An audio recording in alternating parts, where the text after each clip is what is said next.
I'm Hilde Webber. And I'm Evelyn Elliott.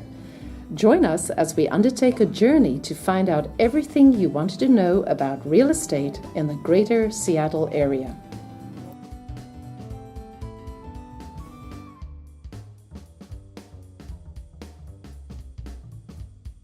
Home buyers often want to know how the loan process works.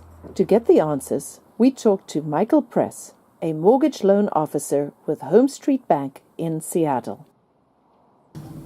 Michael, thank you for joining us today. Thank you. What are the first steps somebody interested in buying a home should take?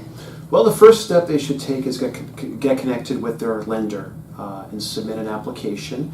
And that application would include details about background information, past addresses, employment, information about your assets. And the loan officer will do an analysis to determine what options are available to you in terms of programs, interest rates, and down payment options. So that's the first step, is get connected with your lender and submit an application so they can begin their analysis. How do you qualify somebody for a loan? It's all about an analysis of the borrower's financial history, their credit history, and lining that up with a plan that fits their budget in terms of monthly payments and how much money they have for down payment. So it's just a process of step-by-step looking at all aspects of the borrower's financial picture and finding the best loan product that meets their needs and doing it in a way that's efficient and organized. Approximately how long does this process take? For pre-approvals, the process shouldn't take that long. It depends on the situation. Usually we try and do them quickly, within 24 to 48 hours in most cases. Sometimes we'll go ahead and do an underwrite up front in certain situations. That does take a little bit longer, but we try and speed up the process as much as possible because we realize that people are looking to get offers in and homes are going to fly if they're listed. Once the offer has been accepted, what's the next step? Well, the next steps after an offer is accepted is, number one, I'll congratulate the buyer on passing a major milestone towards closing. And the next thing that we'll do is prepare the loan file for submission to underwriting, and we begin our full process of checking the title, ordering an appraisal, and confirming insurance, and just filling in a lot of details that go along with the underwriting process. And we then move the loan towards closing as quickly as possible once we've received full underwriting approval. And from there, loan documents are prepared and sent to escrow for closing. Once somebody has locked in on a rate and the rate changes, can you relock? In some cases you can. It depends on how much the rate has changed and if it's going to be a benefit to go through that process, because there are going to be some ground rules to a relock at any institution.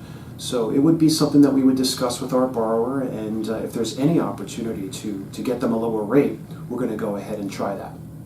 Michael, how long does it take to process a loan? Well, Evelyn, the process normally takes about 30 days. Sometimes less. We get lucky. We're able to push a loan file through quickly, especially if it's well put together and we have all of our documents up front and there's no concerns or anything that might stop us in our tracks. Other times it can take a bit longer. It also depends on the loan program that's been selected. But the average turnaround time is 30 days, and we do try and close faster than that at any time, any opportunity we have. What happens during an appraisal, and also what happens if the appraisal numbers come back lower than what somebody offered on a house? Well, that's a good question. What's going to happen is a lender is going to select a local appraiser based on a rotation, and it's going to be a fair and balanced system. And that appraiser is going to go out and do a visual inspection of the property. They're going to take pictures, and they're going to draw up a report that compares that property to others like it that have sold recently and come up with the value. And if that value is lower than the contract price, then it would be up to the buyer and seller to sit down as a first step and discuss a possible renegotiation. And usually that is able to happen. Sometimes for certain reasons it can't. But the borrower always has the option to cover the difference at closing between the appraisal and the contract price, but we like to exhaust all options before that happens. Michael, what happens during the underwriting process?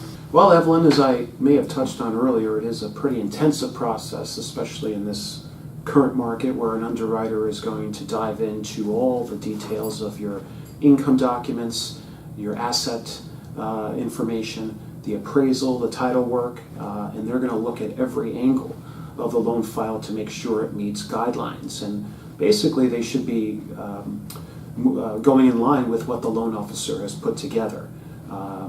And at the end, they issue their approval, and in the event that there is a concern or a problem, the underwriter will work with the loan officer to find a plan to make the loan work, and then we go ahead and get to closing.